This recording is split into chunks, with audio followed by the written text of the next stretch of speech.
Welcome to wishful ಅಡುಗೆ ಮನೆ. ಏನಪ್ಪ ಇವತ್ತು ಪ್ರತಿಭಾ ಮಾಡ್ತಾ ಇದ್ದಾಳೆ ಅಂತ ಅನ್ಕೋತಾ ಇದ್ದೀರಾ? ಇವತ್ತು ತುಂಬ ಹೆಲ್ದಿ, ತುಂಬ ಡಿಫ್ರೆಂಟು, ಯುನೀಕ್ ರೆಸಿಪಿನ ಮಾಡ್ತಾ ಇದ್ದೀವಿ. ಇವತ್ತು ಸ್ಪೆಷಲಿ ನಾವು ಲಂಚ್ ಬಾಕ್ಸ್ ರೆಸಿಪಿನ ಮಾಡ್ತಾ ಇದ್ದೀವಿ. ದಿಢೀರಂತ ಯಾವ ಥರ ಮಾಡೋದು ಅಂತ ಹೇಳ್ಕೊಡ್ತಾ ಇದ್ದೀನಿ.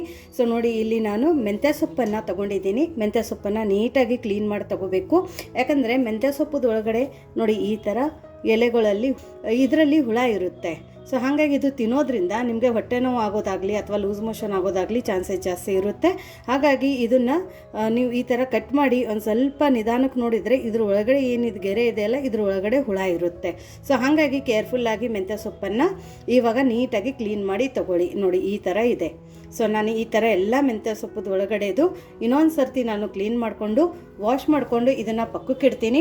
ಸೊ ರೆಸಿಪಿನ ತಡ ಮಾಡದೆ ಯಾವ ಥರ ಮತ್ತೆ ಸ್ಪೀಡಾಗಿ ಮಾಡೋದು ಅಂತ ನೋಡೋಣ ಬನ್ನಿ. ನೋಡಿ, ಇವಾಗ ಇಲ್ಲೊಂದು ಕುಕ್ಕರನ್ನು ತೊಗೊಂಡಿರೋದು ಮೀಡಿಯಮ್ ಫ್ಲೇಮಲ್ಲಿ ಇಟ್ಕೊಂಡು ಇದ್ರೊಳಗಡೆ ಎಣ್ಣೆನ ಹಾಕೊಳ್ಳೋಣ. ಇಲ್ಲಿ 2 ಸ್ಪೂನಷ್ಟು ಎಣ್ಣೆನ ಹಾಕೋತಾ ಇರೋದು. ಇವಾಗ ನೋಡಿ, ಇದಕ್ಕೇನೆ ಒಂದು ಸ್ವಲ್ಪ ಸಾಸಿವೆ ಹಾಕೊಳ್ಳೋಣ.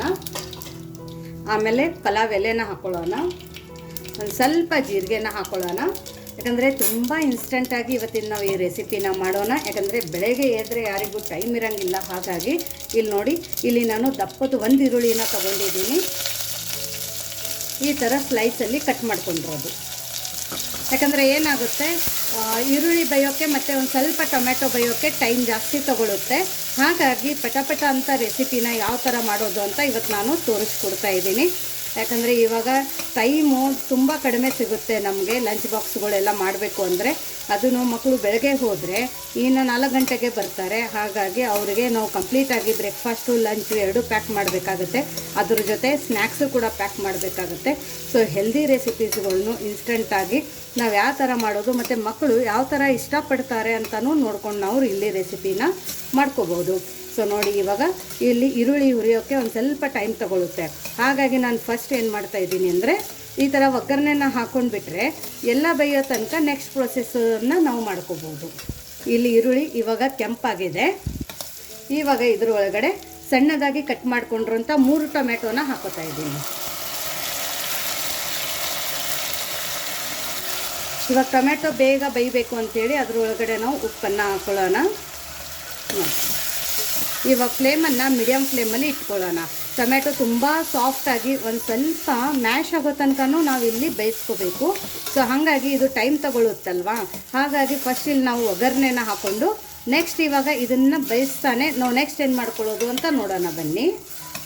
ನೋಡಿ, ಇಲ್ಲೊಂದು ಮಿಕ್ಸಿ ಜಾರನ್ನು ತೊಗೊಳ್ಳೋಣ. ಆ ಕಡೆ ಪಕ್ಕಕ್ಕೆ ಟೊಮೆಟೊ ಕೂಡ ಬೇಯ್ತಾ ಇದೆ.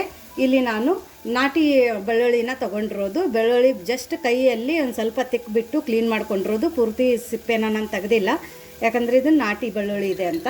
ಇವಾಗ ಬೆಳ್ಳುಳ್ಳಿ ಜೊತೆ ಇಲ್ಲಿ ನಾನು ಒಂದು ಸ್ವಲ್ಪ ಶುಂಠಿನ ಹಾಕೋತಾ ಇದ್ದೀನಿ. ಇಲ್ಲಿ ನೋಡಿ, ನಾನು ಇವಾಗ ಹೋಲ್ ಗರಂ ಮಸಾಲಾನ ತೊಗೊಂಡಿದ್ದೀನಿ.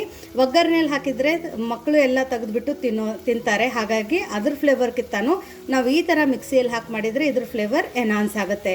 ಹಾಗಾಗಿಬಿಟ್ಟು ಇಲ್ಲಿ ನಾನು ಕಲ್ಹೂನ ತೊಗೊಂಡಿದ್ದೀನಿ, ಲವಂಗ ತೊಗೊಂಡಿದ್ದೀನಿ ಒಂದು 4, ಏಲಕ್ಕಿ ತೊಗೊಂಡಿದ್ದೀನಿ ಒಂದು 4, 1 ಇಂಚ್ ಆಗೋಷ್ಟು ಇಲ್ಲಿ ನಾನು ದಾಲ್ಚಿನ್ನಿನ ತೊಗೊಂಡಿದ್ದೀನಿ. ಇದಕ್ಕೆ ಚಕ್ಕೆ ಕೂಡ ಅಂತಾರೆ.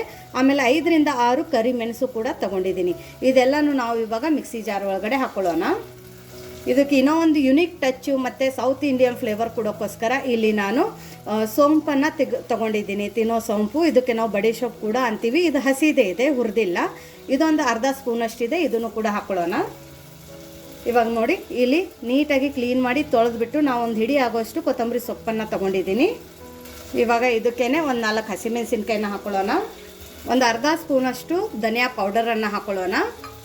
ನೋಡಿ, ಇಲ್ಲಿ ಒಂದು ಅರ್ಧ ಸ್ಪೂನಷ್ಟು pure Guntur Byadgi red chilli powder ಇದೆ, ಪ್ಯೂರ್ ಆರ್ಗ್ಯಾನಿಕ್ ಇದೆ. ಯಾರಿಗಾದರೆ ಬೇಕಂದರೆ ವಾಟ್ಸಪ್ ನಂಬರನ್ನು ನಾನು ಡಿಸ್ಕ್ರಿಪ್ಷನ್ ಬಾಕ್ಸಲ್ಲಿ ಕೊಟ್ಟಿದ್ದೀನಿ, ಅಲ್ಲಿ ಮೆಸೇಜ್ ಮಾಡಿ, ನಿಮಗೆಲ್ಲ ಡೀಟೇಲ್ಸ್ ಬರುತ್ತೆ. ಆಮೇಲೆ ಇದ್ರ ಕಲರು ಕೂಡ ಇಲ್ಲಿ ನೀವು ನೋಡ್ಬೋದು, ತುಂಬ ಚೆನ್ನಾಗಿ ಇದು ಕುಟ್ಟಿ ಮಾಡಿರೋದು. ಇಲ್ಲಿ ನೀವು ನೋಡ್ಬೋದು, ತುಂಬ ಪರ್ಫೆಕ್ಟ್ ಕಲರ್ ಇದೆ. ಇದರಲ್ಲಿ ಯಾವುದೇ ಥರ ಪ್ರಿಸರ್ವೇಟಿವ್ ಆಗಲಿ ಮಿಕ್ಸಿಂಗ್ ಆಗಲಿ ಇಲ್ಲ. ನೀವು ನೋಡ್ಬೋದು ಒಂದು ಸರ್ತಿ ತೊಗೊಂಡ್ಬಿಟ್ಟು. ಇದನ್ನು ಕೂಡ ನಾನು ಕಲರ್ಗೆ ಮತ್ತು ಒಂದು ಸ್ವಲ್ಪ ರುಚಿ ಒಂದು ಸ್ವಲ್ಪ ಡಿಫ್ರೆಂಟಾಗಿ ಮತ್ತು ಚೆನ್ನಾಗಿ ಬರುತ್ತೆ ಅಂತ, ಖಾರ ಇಲ್ಲ ಅಂಥೇಳಿ ಒಂದು ಅರ್ಧ ಸ್ಪೂನನ್ನು ಹಾಕ್ಕೊಂಡಿದ್ದೀನಿ. ಸೊ ಹಸಿಮೆಣಸಿನ್ಕಾಯಿ ತಿನ್ನಲ್ಲ ಅನ್ನೋರು ಬರೀ ಕೆಂಪು ಖಾರದ ಪುಡಿ ಕೂಡ ಹಾಕ್ಕೋಬೋದು. ಇವಾಗ ಇದನ್ನು ಏನು ಮಾಡೋದು ಅಂದರೆ, ನೀರು ಹಾಕೋಬಾರ್ದು. ಇದೇ ಥರ ಇದನ್ನು ನಾವು ಪೇಸ್ಟ್ ಮಾಡ್ಕೊಂಡು ಬರೋಣ. ನೋಡಿ, ನೀರು ಹಾಕದೇನೆ ಈ ಥರ ತರಿಯಾಗಿ ನಾವು ರುಬ್ಕೊಂಡು ಬಂದಿರೋದು. ಇದನ್ನು ನೀವು ಒಂದು ಸರ್ತಿ ಈ ಥರ ರುಬ್ಬಿ ಒಂದು ವಾರನೂ ಫ್ರಿಜ್ಜಲ್ಲಿ ಇಟ್ಕೊಂಡಿದ್ರೆ ಏನೂ ಆಗಲ್ಲ. ಬಟ್ ಒಂದು ಸ್ವಲ್ಪ ಇದ್ರದ್ದು ರುಚಿ ಕಡಿಮೆ ಆಗುತ್ತೆ, ಫ್ಲೇವರ್ ಒಂದು ಸ್ವಲ್ಪ ಕಡಿಮೆ ಆಗುತ್ತೆ. ಯಾಕಂದರೆ ನಾವು ಎಷ್ಟು ಫ್ರೆಶ್ ಆಗಿ ರುಬ್ಬಿ ಮಾಡ್ತೀವಿ ಅದ್ರ ರುಚಿ ಜಾಸ್ತಿ ಇರುತ್ತೆ. ಇಲ್ಲ ನಮ್ಮ ಹತ್ರ ಟೈಮ್ ಇಲ್ಲ, ನಾವು ಒಂದು ಸರ್ತಿ ಮಾಡ್ಕೋತೀವಿ ಅಂದ್ರೂ ಏನೂ ತೊಂದರೆ ಇಲ್ಲ.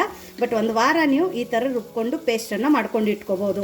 ಈ ಥರ ನೀವು ಉಂಡೆ ಮಾಡಿ ಕೂಡ ಒಂದು ಡಬ್ಬಿಯಲ್ಲಿ ಹಾಕಿಟ್ಕೊಂಡಿದ್ರೆ ನಿಮ್ಗೆ ಎಷ್ಟು ಬೇಕು ಅಷ್ಟೆಷ್ಟು ನೀವು ಹಾಕ್ಕೊಂಡು ಇದನ್ನು ಮಾಡ್ಕೋಬೋದು.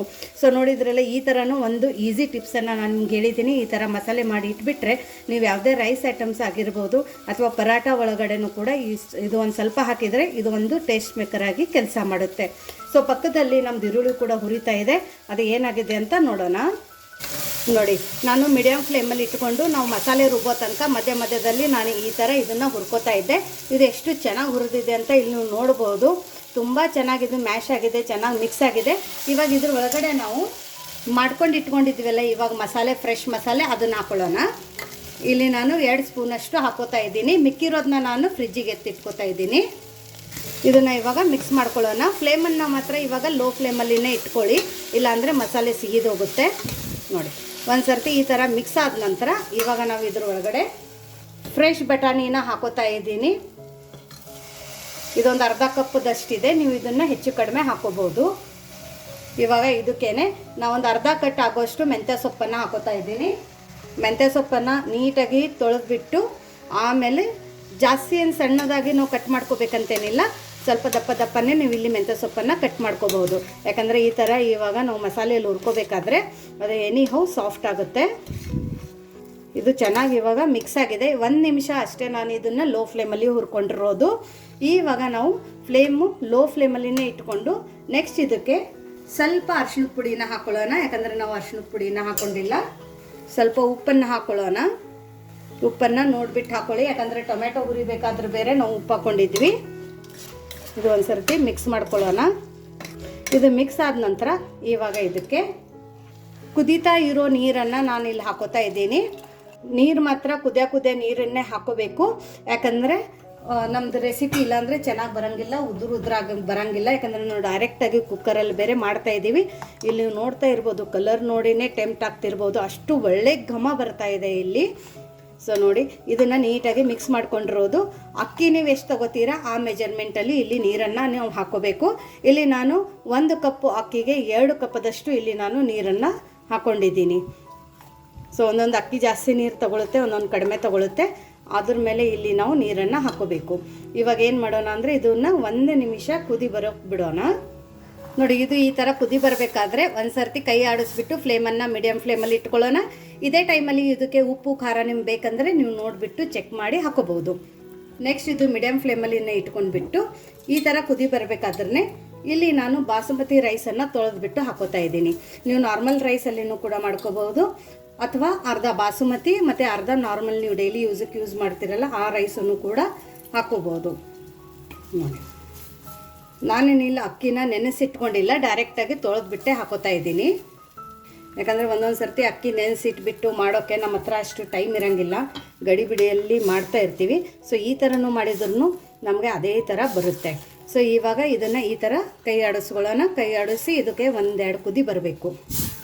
ನೋಡಿ, ಇನ್ನೂ ಯಾರು ನೀವು ನಮ್ಮದು ವಾಟ್ಸಪ್ ಗ್ರೂಪನ್ನು ಜಾಯಿನ್ ಆಗಿಲ್ಲ ಅಂದರೆ ವಿಶ್ಫುಲ್ ಅಡುಗೆ ಮನೆ ವಾಟ್ಸಪ್ ಗ್ರೂಪ್ ಲಿಂಕನ್ನು ನಾನು ಡಿಸ್ಕ್ರಿಪ್ಷನ್ ಬಾಕ್ಸಲ್ಲಿ ಕೊಟ್ಟಿದ್ದೀನಿ. ಆ ಲಿಂಕ್ ಮೇಲೆ ಕ್ಲಿಕ್ ಮಾಡಿದರೆ ಸಾಕು, ನೀವು ನಮ್ಮ ಜೊತೆ ಕನೆಕ್ಟ್ ಆಗ್ತೀರಾ. ನಿಮ್ಗೆ ಏನೇ ಡೌಟ್ಸ್ ಆಗಿರ್ಬೋದು, ಕ್ವೆರೀಸ್ ಆಗಿರ್ಬೋದು, ಅಲ್ಲಿ ನೀವು ನಮ್ಮ ಜೊತೆ ಕಮ್ಯುನಿಕೇಟ್ ಮಾಡ್ಬೋದು. ಸೊ ನೋಡಿ, ಇವಾಗ ಇದನ್ನು ಕುದಿಯೋಕ್ಕೆ ಬಿಡೋಣ. ನೋಡಿ, ಇವಾಗ ಇದನ್ನು ಈ ಥರ ಕುದಿ ಬರಬೇಕಾದ್ರೆ ಕೆಳಗಡೆ ಒಂದೊಂದು ಸರ್ತಿ ತಳ ಹತ್ತುತ್ತೆ. ಕೇರ್ಫುಲ್ಲಾಗಿ ಮಧ್ಯದಲ್ಲಿ ಕೈ ಆಡಿಸ್ಕೊಳ್ಳಿ. ಇವಾಗ ಇದನ್ನು ಒಂದು ಸರ್ತಿ ನೀಟಾಗಿ ಮಿಕ್ಸ್ ಮಾಡ್ಕೊಳ್ಳೋಣ. ಇವಾಗ ನೋಡಿ, ಇದು ನೀರಿಂದ ಏನು ಕನ್ಸಿಸ್ಟೆನ್ಸಿ ಇದೆಯಲ್ಲ, ಇದು ಪಲಾವ್ದು ಗ್ರೇವಿ, ಇದೊಂದು ಸ್ವಲ್ಪ ಥಿಕ್ ಅನ್ನಿಸ್ತಾ ಇದೆ. ಆಮೇಲೆ ಕೈ ಆಡಿಸಿದಾಗ ಹೀಗೆ ನಮಗೆ ಚೆನ್ನಾಗಿ ಅಕ್ಕಿ ಕೈಯಲ್ಲಿ ಸಿಗ್ತಾ ಇದೆ. ಆಮೇಲೆ ಮೇಲ್ಗಡೆನೂ ಕಾಣ್ತಾ ಇದೆ. ಈ ಥರ ಆದಾಗ ಇವಾಗ ನಾವು ಫ್ಲೇಮನ್ನು ಮೀಡಿಯಮ್ ಫ್ಲೇಮಲ್ಲಿ ಇಟ್ಕೊಳ್ಳೋಣ, ಲೋ ಟು ಮೀಡಿಯಮ್ ಫ್ಲೇಮು. ಇವಾಗ ಲಿಡ್ಡನ್ನು ಕ್ಲೋಸ್ ಮಾಡೋಣ.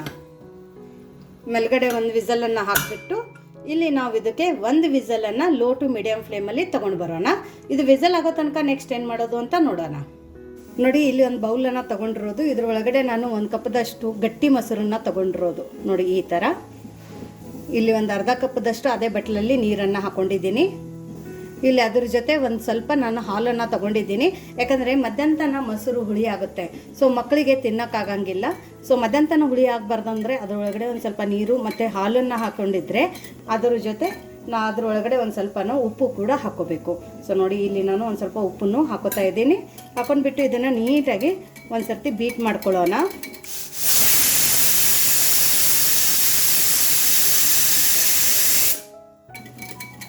ತುಂಬ ಜಾಸ್ತಿ ಇದನ್ನು ಸ್ಮೂತ್ ಬೇಕಂತೇನಿಲ್ಲ, ಜಸ್ಟ್ ಇದನ್ನು ಮಿಕ್ಸ್ ಮಾಡ್ಕೊಳ್ಳೋಣ. ನೋಡಿ, ನೀವು ನಾರ್ಮಲ್ ಆಗಿನೂ ಕೂಡ ಮಕ್ಕಳಿಗೆ ಮೊಸರು ಕೊಡ್ತೀನಿ ಅಂದರೆ ಮೊಸರು ಹುಳಿ ಇದ್ದರೆ ನೀವು ಅದರೊಳಗಡೆ ಒಂದು ಸ್ವಲ್ಪ ಉಪ್ಪು ಆಮೇಲೆ ಒಂದು ಸ್ವಲ್ಪ ಹಾಲನ್ನು ಹಾಕಿ ಮಿಕ್ಸ್ ಮಾಡಿಕೊಟ್ರೆ ಮಧ್ಯಾಹ್ನ ತನಕ ಮೊಸರು ಹುಳಿ ಆಗೋದಿಲ್ಲ. ಅದೇ ಥರ ಇರುತ್ತೆ ಯಾವ ಥರ ನೀವು ಕೊಡ್ತೀರಾ. ಸೊ ಇದು ಒಂದು ಮೇನ್ ಟಿಪ್ಸ್ ಇದೆ, ಇದನ್ನು ಕೂಡ ನೀವು ಒಂದು ಸರ್ತಿ ಟ್ರೈ ಮಾಡಿ ನೋಡ್ಬೋದು. ಇವಾಗ ನೋಡಿ ಇದು ಮಿಕ್ಸ್ ಆಗಿದೆ. ಇವಾಗ ನೋಡಿ ಇದರೊಳಗಡೆ ನಾನು ಸಣ್ಣದಾಗಿ ಕಟ್ ಮಾಡ್ಕೊಂಡಿರೋಂಥ ಒಂದು ಈರುಳ್ಳಿನ ಹಾಕೋತಾ ಇದ್ದೀನಿ. ಅದ್ರ ಜೊತೆ ಇಲ್ಲಿ ಸೌತೆಕಾಯಿನ ತೊಗೊಂಡಿದ್ದೀನಿ, ಅದನ್ನು ಕೂಡ ಸಣ್ಣದಾಗಿ ಕಟ್ ಮಾಡಿ ಹಾಕೋತಾ ಇದ್ದೀನಿ. ಇವಾಗ ಇದ್ರೊಳಗಡೆ ಸ್ವಲ್ಪ ಕೊತ್ತಂಬರಿ ಸೊಪ್ಪನ್ನು ಹಾಕ್ಕೊಳ್ಳೋಣ. ಹಾಕ್ಕೊಂಡ್ಬಿಟ್ಟು ಇದನ್ನು ಮಿಕ್ಸ್ ಮಾಡ್ಕೊಳ್ಳೋಣ. ನೋಡಿ ಇಷ್ಟೆಲ್ಲ ಹಾಕೊಂಡ ನಂತರ ಇದನ್ನು ನಾವು ನೀಟಾಗಿ ಮಿಕ್ಸ್ ಮಾಡ್ಕೋಬೇಕು. ಮಿಕ್ಸ್ ಮಾಡ್ಕೊಂಡ ನಂತರ ನಿಮಗೆ ಥಿಕ್ನೆಸ್ ಎಷ್ಟು ಬೇಕು ಕನ್ಸಿಸ್ಟೆನ್ಸಿ ಅಷ್ಟು ನೀವು ಇಟ್ಕೋಬೋದು. ಇನ್ನೊಂದು ಸ್ವಲ್ಪ ಲೂಸ್ ಬೇಕಂದರೆ ಇದಕ್ಕೆ ಇನ್ನೊಂದು ಸ್ವಲ್ಪ ನೀವು ನೀರನ್ನು ಹಾಕ್ಕೋಬೋದು. ಬಟ್ ನಾನು ಇದನ್ನು ಇದೇ ಥರ ಇಟ್ಕೋತಾ ಇದ್ದೀನಿ. ನಮ್ಮದು ರಾಯ್ತ ರೆಡಿಯಾಗಿದೆ. ಇವಾಗ ನೆಕ್ಸ್ಟ್ ಏನು ಮಾಡೋದು ಅಂತ ನೋಡೋಣ ಬನ್ನಿ. ನೋಡಿ ಇಲ್ಲಿ ಲಂಚ್ ಬಾಕ್ಸನ್ನು ತೊಗೊಂಡಿರೋದು ಮತ್ತು ಕುಕ್ಕರ್ ವಿಸಲ್ ಹೋಗೋ ತನಕನೂ ವೇಟ್ ಮಾಡಿರೋದು. ಅಷ್ಟರಲ್ಲಿ ನಮ್ಮದು ರಾಯ್ತ ಕೂಡ ಮಾಡಿ ರೆಡಿಯಾಗಿತ್ತು. ಸೊ ಈಸಿಯಾಗಿ ಎಲ್ಲ ಟಿಪ್ಸನ್ನು ಫಾಲೋ ಮಾಡಿ ಈ ಥರ ನೀವು ಒಂದು ರೆಸಿಪಿನ ಮಾಡಿ. ಸೊ ನೋಡಿ ಇಲ್ಲಿ ರೈಸ್ ರೆಸಿಪಿ ಕೂಡ ತುಂಬ ಡಿಫ್ರೆಂಟಾಗಿ ಮತ್ತು ಯುನೀಕಾಗಿ ದಿಢೀರಂತ ಯಾವ ಥರ ಮಾಡೋದು ಅಂತ ನಿಮಗೆ ಹೇಳ್ಕೊಟ್ಟಿದ್ದೀನಿ. ಮತ್ತು ಇಲ್ಲಿ ಅಗಳು ಕೂಡ ನೀವು ನೋಡ್ಬೋದು ಎಷ್ಟು ಉದ್ರಾಗಿ ಆಗಿದೆ ಅಂತ. ನೋಡಿ ತುಂಬ ಉದ್ರಾಗಿ ತುಂಬ ಚೆನ್ನಾಗಾಗಿದೆ. ನೀವು ಒಂದು ಸರ್ತಿ ಟ್ರೈ ಮಾಡಿ, ನೀವು ಇದೇ ಮೆಥಡನ್ನು ಫಾಲೋ ಮಾಡ್ತೀರಾ. ಇವಾಗ ಇದಕ್ಕೇನೆ ನಾವು ಇಲ್ಲಿ ರಾಯ್ತಾನ ಸರ್ವ್ ಮಾಡೋಣ. ಇಲ್ಲಿ ರಾಯ್ತಕ್ಕೂ ಕೂಡ ನಾನು ಒಂದು ಬೌಲನ್ನು ತೊಗೊಂಡಿದ್ದೀನಿ, ಬಾಕ್ಸನ್ನು ನೋಡಿ. ಆಮೇಲೆ ಇನ್ನೊಂದು ಸ್ವಲ್ಪ ಹೆಲ್ದಿ ಮತ್ತು ಬಸ್ಸಲ್ಲಿ ಅಥವಾ ವ್ಯಾನಲ್ಲಿ ಮಕ್ಕಳು ಬರ್ತಾಯಿದ್ರೆ ಅವರಿಗೆ ಇಲ್ಲಿ ನಾನು ಗ್ರೇಪ್ಸು ಕೂಡ ಈ ಥರ ಪ್ಯಾಕ್ ಮಾಡಿಕೊಡ್ತೀನಿ. ವೆಜಿಟೇರಿಯನ್ ಇರೋರಿಗೆ ಜಾಸ್ತಿ ನ್ಯೂಟ್ರಿಷನ್ ಸಿಗೋದಿಲ್ಲ, ಯಾಕಂದರೆ ನಾವು ಎಗ್ಗು ತಿನ್ನಂಗಿಲ್ಲ. ಹಾಗಾಗಿಬಿಟ್ಟು ಇಲ್ಲಿ ನೋಡಿ ನಾನು ಇಲ್ಲಿ ಬ್ರೋಕ್ಲಿನ ಫ್ರೈ ಮಾಡ್ಕೊಂಡಿದ್ದೀನಿ ಈ ಥರ. ಯಾಕಂದರೆ ಇದು ಬ್ರೋಕ್ಲಿ ತುಂಬ ಹೆಲ್ದಿ, ತುಂಬ ಒಳ್ಳೆಯದು. ನ್ಯೂಟ್ರಿಷನ್ ನಿಮಗೆ ವಿಟಮಿನ್ಸ್ ಇರ್ಬೋದು, ಅಥವಾ ಹಿಮೋಗ್ಲೋಬಿನ್ ಅನ್ಬೋದು, ಅಥವಾ ವಿಟಮಿನ್ B12 ಅನ್ಬೋದು.